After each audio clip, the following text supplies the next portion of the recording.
Secretary of State Clinton today responding sharply to a mistranslated question, as it turns out, at a meeting in Congo. A translator asked what her husband, Bill Clinton, thought about Communist China's offer of aid to Congo. Wait, you want me to tell you what my husband thinks? My husband is not the Secretary of State. I am. So you ask my opinion, I will tell you my opinion. I'm not going to be channeling my husband. The questioner meant to ask, or the translator mistranslated the question to mean President Obama as the reaction to the Chinese offer rather than President Clinton. It was all straightened out by the secretary, as you just witnessed. That's a quick look at the news. All right, during her tour of Congo, Secretary of State Hillary Clinton lost her cool. Well, she was a little mad. Was a little I don't mad know if she at a lost town her hall meeting yesterday when she thought a student had asked her about her husband's take on financial contracts in the Congo. Things got a little tense. Let's take a look. Wait, you want me to tell you what my husband thinks? My husband is not the Secretary of State. I am. So you ask my opinion, I will tell you my opinion. I'm not going to be channeling my husband. With us now from Washington, D.C., right. NBC News Chief Foreign Affairs Correspondent and a host of MSNBC's Andrea Mitchell reports. Andrea Mitchell, that was a surprising response. What was going on there? What's the backstory, Andrea? Well, I think the backstory is she's exhausted. She is jet lagged. She was flying to a displaced persons camp today in Congo, but yesterday she had arrived in the Congo, and that was just about the halfway point in this amazing trip. She'd already done 22 speeches, 5 interviews, toasts, been up all night. It's a 7-hour time difference.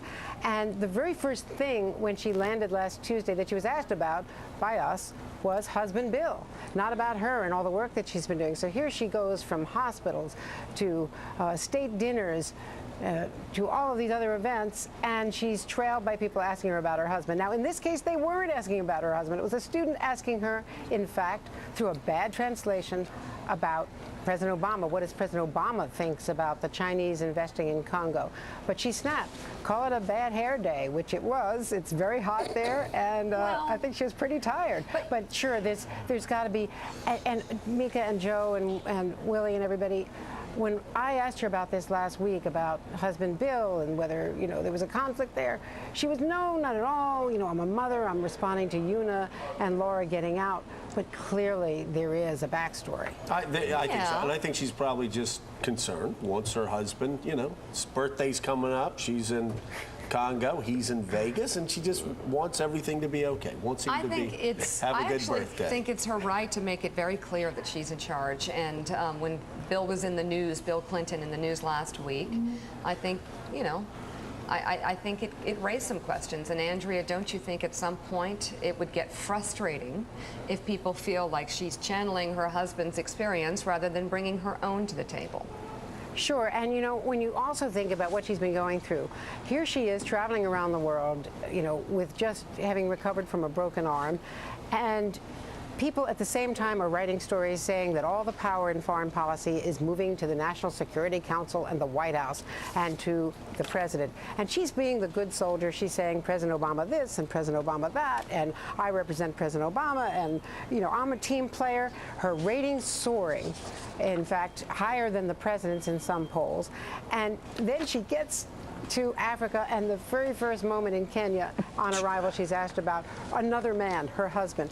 And then you look at, you held up the New York tabs today. I mean, how damaging is this for someone who has done everything right as Secretary of State, and all of a sudden, in one moment, poof, she shows another side. It is extremely rare to find that the chief political rival of a candidate has been offered a high post in his cabinet. That might be a feature of the European political system, but in America, it's rare. In fact, one probably has to go back 150 years to find a parallel. And the parallel is quite striking. Then, the Republican Party's frontrunner from the state of New York, a seasoned politician with much experience, was William Henry Seward. But the party chose to pass over him in favor of a one-term congressman from Illinois, with a reputation for soaring rhetoric and idealism, a man named Abraham Lincoln. Lincoln then goes and appoints Seward his Secretary of State. So also, the seasoned Hillary lost out to a newcomer from Illinois, and Obama appointed her Secretary of State. Before I begin today, but almost everything else is different today. The Secretary of State was once the unrivaled architect of American foreign policy. But now he or she competes with the Secretary of Defense, the National Security Advisor, the Chairman of the Joint Chiefs of Staff, and others who make up the far-flung levels of America's imperial administration. The State Department was once across the street from the White House.